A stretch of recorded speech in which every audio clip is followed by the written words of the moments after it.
Welcome back into the GSMC Sports Podcast for our final segment of the day, where we are still, about 4 months away from the start of the college basketball season. But as we are seeing all of, these young players head into the summer league, and really the motivation for me of making this was the fact that Cooper Flagg was selected for the USA Select team and did pretty well for himself in his first scrimmage against the team. I want to look ahead and dive into the players that are going to be most exciting to see next season. So, like I just mentioned, Cooper Flagg, this past year we were sort of without a consensus number one guy for college basketball and for the draft, and Cooper Flagg is going to be that and more. I am super in on him as a prospect. Again, the clips came out of him scrimmaging against the team, and it had me really fired up to watch him. And, being able to have that type of those ball skills at that size, having the two-way ability that he does, he's going to be, pretty much must-watch TV, and someone that I think is going to be massive for the sport of college basketball, where we haven't really had, I would say, true star power in college basketball. Now, there are names, if you're into college basketball, that you are absolutely familiar with. I mean, Zach Edey was the biggest player in college basketball, but obviously was very polarizing and didn't exactly play the most aesthetically appealing games, so his popularity level really wasn't where it should have been. And then, you have your Caleb Loves, your RJ Davises, that are, veterans that have been in a lot of big moments, but at the same time, again, it just doesn't necessarily feel like it has that type of grasp on national media.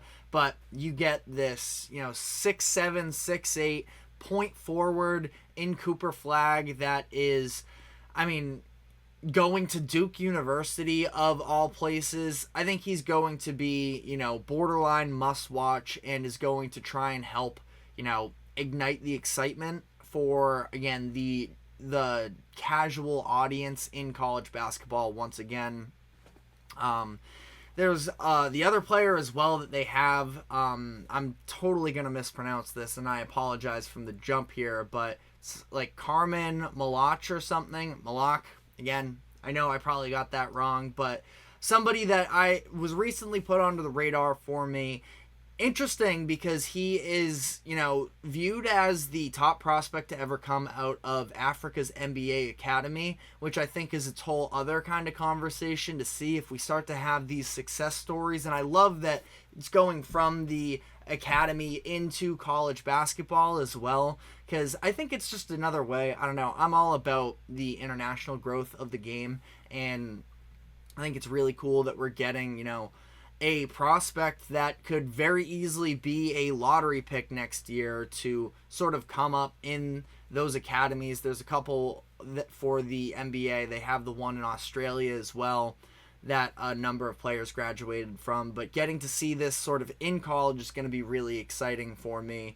VJ Edgecombe from Baylor University is somebody that I'm definitely looking forward to seeing as well. We've seen a number of Baylor guards the past couple years go in the first round. It's Keontae George in 2023, Jacoby Walter last season. Davion Mitchell was a lottery pick in 2021. And Edgecombe, I'm just fascinated with the physical tools that he has. Just an extremely fun, prospect from an athleticism standpoint.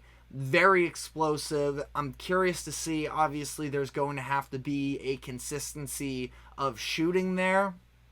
That is going to have to develop. You can make some comparisons to probably Jacoby Walter from last year to some degree, but I would say with even, higher upside in terms of being an athlete. And I'm a fan of Jacoby Walter as well, so I don't mean any disrespect to him. I just think that Edgecombe is going to be a very, very fun prospect to watch next year.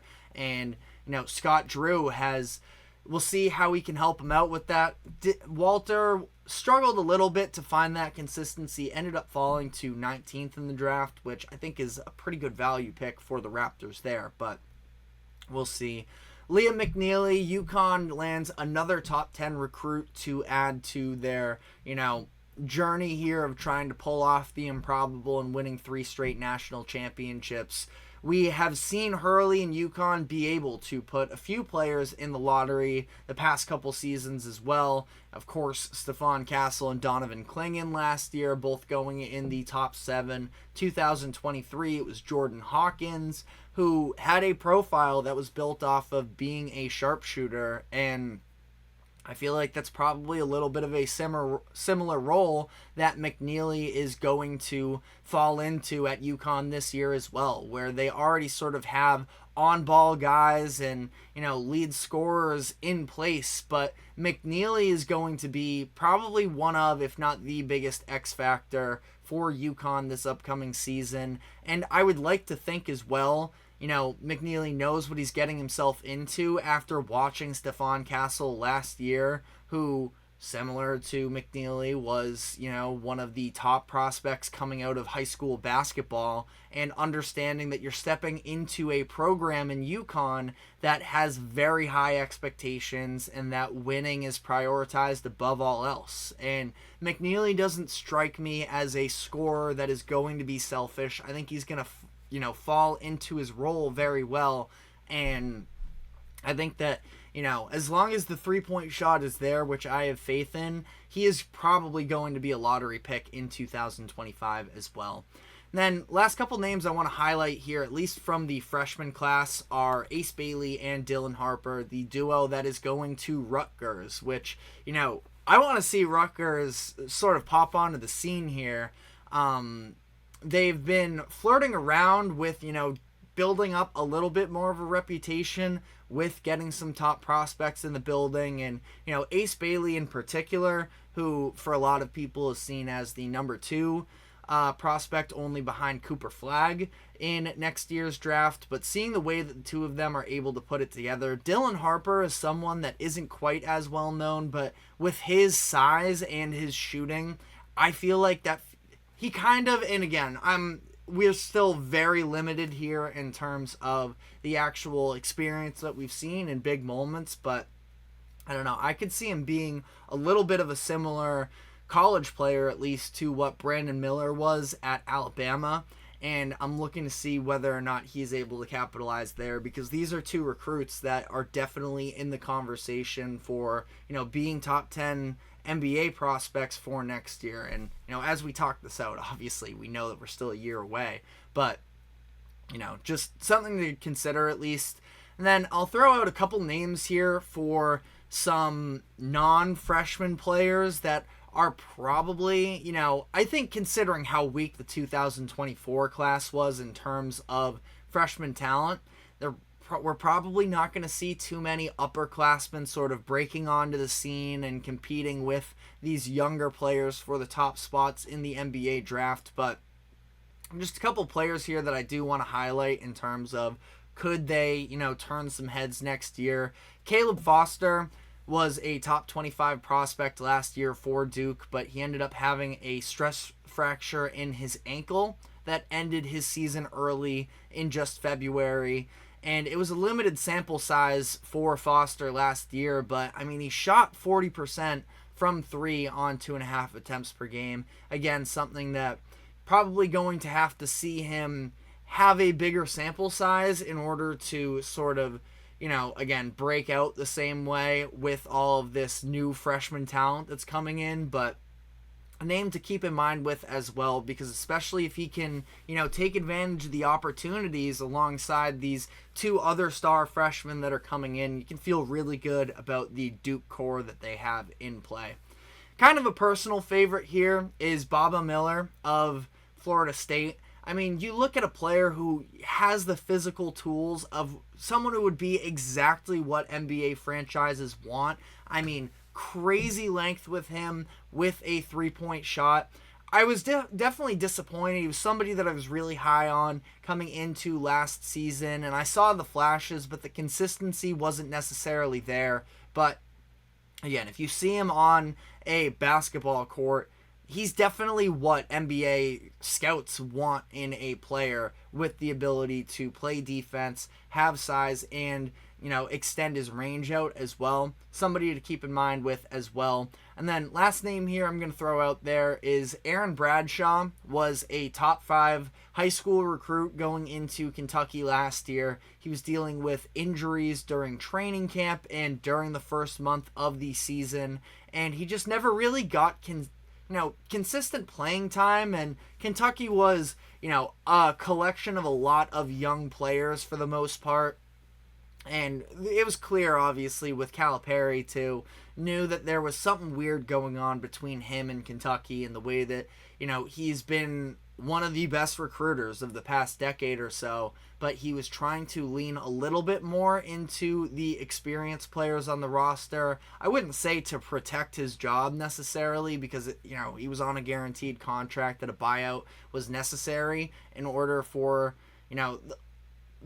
I would say that, Kentucky, they were never going to just straight up fire him. I think that if Arkansas didn't come in with their job offer for Cal, that he would still be back at Kentucky, considering the amount of money it would have cost the program to let go of him. But, all that to be said, Bradshaw kind of got buried last year, but I think that he's somebody, and his percentages wouldn't back it up.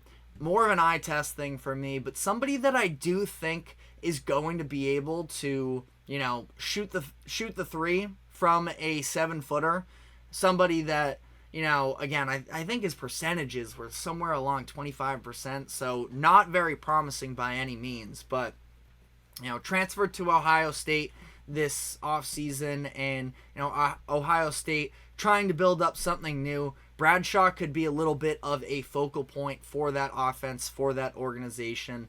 Again, if he can just find the consistency, I think if he finds the 3-point shot, that automatically is going to put him in some conversations. But, just being able to stay on the court, be just reliable in the post, I think he has the frame, the physical tools, everything, that I'm not worried about him defensively. What's going to put him over the edge is the ability to, space out the floor as well. But, so many names that I sort of excluded from this list as well. We only had 12 minutes to talk about it. Again, this freshman class is deep. So really looking forward to, I think this is going to be, one of the more notable college basketball seasons that we've had in sometimes in terms of the national attention. I think there's going to be a little bit of, people are starved from it because, again, as much as college basketball, it was a great year last year, but it was kind of a clear runaway favorite in UConn, and there really weren't all that many top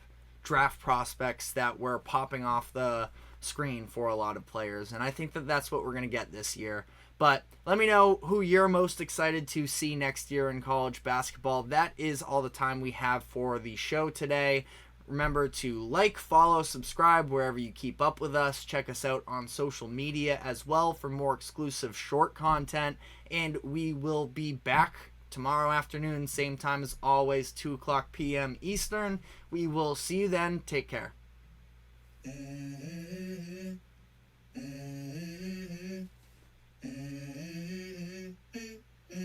Let's go. I wake up to a little bit of drool on my pillow, feel like it's gonna be a bad day. Yeah, I'm tired of shit, and the coffee ain't hit yet, damn, ain't that great.